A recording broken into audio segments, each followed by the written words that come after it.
Rudolph the red-nosed reindeer had a very shiny nose. Hi guys, welcome back to my channel. My name is Em and in today's video I am going to be giving you my top cozy book recs. So if I am right while I'm pre-filming, this should be Bookmas Day 2 and I'm so excited. I cannot believe it's December. I mean, it's not right now, but we can dream. I have a list of cozy books. There is not a particular reason as to why these books are cozy.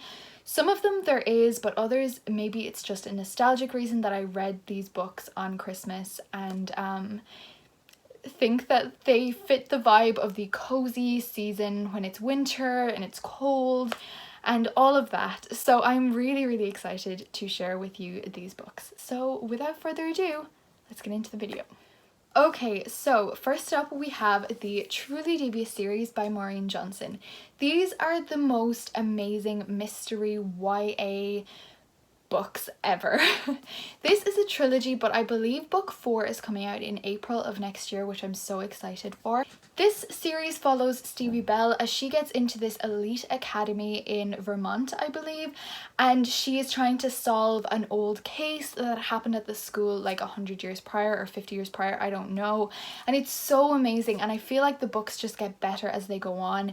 This is the perfect book to read if it's snowing outside, if it's raining, if it's cold outside when you're stuck in by the fire. It just has such amazing vibes. The next book that I will recommend to you are the Hearthstopper Comics by Alice Oseman.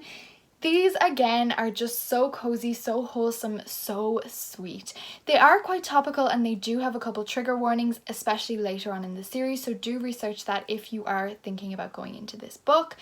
But I would just say these are so wholesome. This follows Nick and Charlie as they're dealing with coming out, with the stress of being a normal teenager, and they're falling in love. And it's just so wholesome. It's perfect all year round. Like, it's perfect in the summer as a beach read. It's perfect in winter as a little cozy cabin read. Honestly, these graphic novels have been reread by me so often it's not even funny. Okay, next we have a middle grade, and listen, I've lost my copy. I don't know where it is. It is somewhere, but I don't know where it is. But it is The House with Chicken Legs. I read this last Christmas season and it was the most wholesome, sweet, cozy middle grade that you will ever read. For some reason, I really do associate middle grades with Christmas and winter. I don't know if it's because they're fast reads and I'm always so busy in the Christmas season, if it's because they're just so cozy and they make you feel all warm and fuzzy inside. But anyways, The House with Chicken Legs follows this young girl who's living with her grandmother, and then she's not allowed to step outside the house or something like this. I can't fully remember. But then one day her grandmother disappears and it's left up to her to save something, I don't know, but also her house has chicken legs and can like walk around the world. It is so fun. I absolutely recommend it to everybody. Two books that I have are actually fantasies, and the first one is A Court of Thorns and Roses by Sarah J Maas. Basically, this entire series, this follows Farah, who goes to Prithian after she accidentally kills a fairy and she like has to live there. The first book is loosely based around Beauty and the Beast, but let me tell you, as the series goes on, it is not even close to that. This is just an amazing fantasy series. I know that Sarah J Maas doesn't have a huge amount of representation in her books. I can acknowledge that, and I still really enjoy her books. I devoured this series earlier on in the summer, and honestly I kind of wish that I've saved it for winter, but I'm so glad that I have read it, and book 4 comes out next February and I'm so excited. Okay, so the next book that I have is Blood Heir by Emily Wen Zhao. I read this last January, I believe. It was one of the first like adult fantasies that I've read. This is kind of like borderline YA. I think it could be YA, but it is so good. This, I can't even fully remember what this is. I can just remember that it's amazing. It's this girl going on a quest to save herself or her family. It's like based on like Russian folklore or something like that, and it is honestly so amazing, and I will definitely be rereading this before the sequel comes out next year. There's so many amazing books coming out next year. I'm so excited. Just totally recommend this. It's the perfect winter fantasy, because all fantasies are very good for the winter season, yes, but this one specifically takes place like around snow, and it's perfect. Okay, so as we know, classics are sometimes associated with Christmas time. I don't know why, they just are. I'm not a huge fan of classics, as I do prefer to just speed through my books and understand everything without having to go into great detail about language and everything like that. But one classic that I definitely really enjoy is Little Women by Louisa May Alcott. This follows the March sisters as they go through life, and it's around the time of the American Civil War, and it's honestly one of the most amazing movies ever. I went to see this in cinemas last year, the new version, and it was honestly so amazing. It's so amazing, and this is honestly such a wholesome book, and actually there is quite a few scenes in this book that are on Christmas, so maybe that's why I associated it with this season. What I did notice as well is it is not very hard to comprehend. It is really, really enjoyable and fast-paced. I don't know, but definitely go pick this up around this season. Okay, as you can probably guess, also around the Christmas winter season, how many times am I going to say this in this video?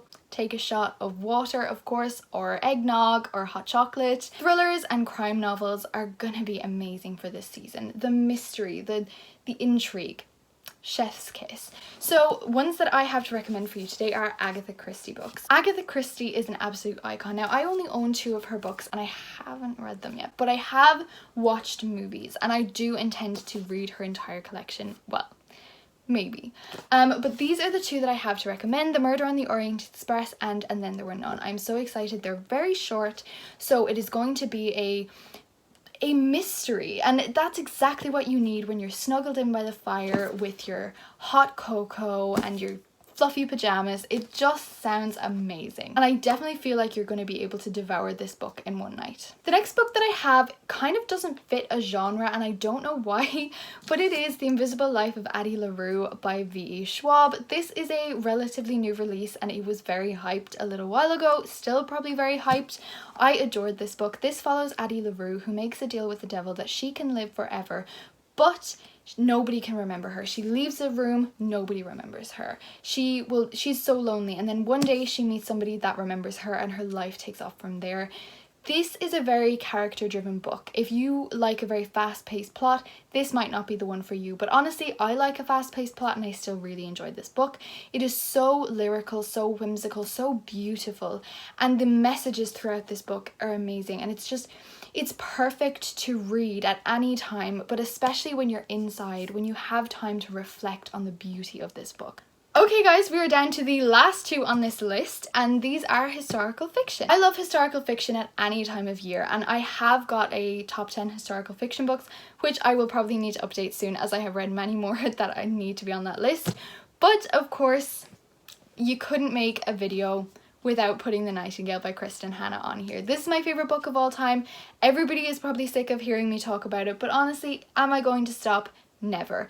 This is such an amazing book. It follows 2 sisters in Nazi-occupied France as they go through life, and they have 2 very different approaches to the war. One sister wants to, you know, just do what they say and just try to survive until her husband can come home from war, because he's away in the army or a prisoner of war camp, and she just wants to save herself and her daughter. The other sister, Isabel, takes a more upfront approach. She wants to fight people. She wants to defeat the Nazis, and it's such a beautiful, poignant book. They are making a movie of this. How exciting. And it's supposed to be out this December, but with COVID it got pushed back, so it should be out sometime 2021. And honestly, when I found out that it was coming out December, it sounded so long ago, but now we're here, so I can definitely wait another little while, and I'm so excited. This is honestly my favorite book ever, and if you read this book, I'll love you forever. Okay, and the final book on this list is probably one of the most beautiful books ever written, and it is Lovely War by Julie Berry. This has such an interesting approach. This is essentially World War I and World War II love stories told from the perspective of the goddess of love, which is Aphrodite. And this is so amazing. Oh my goodness.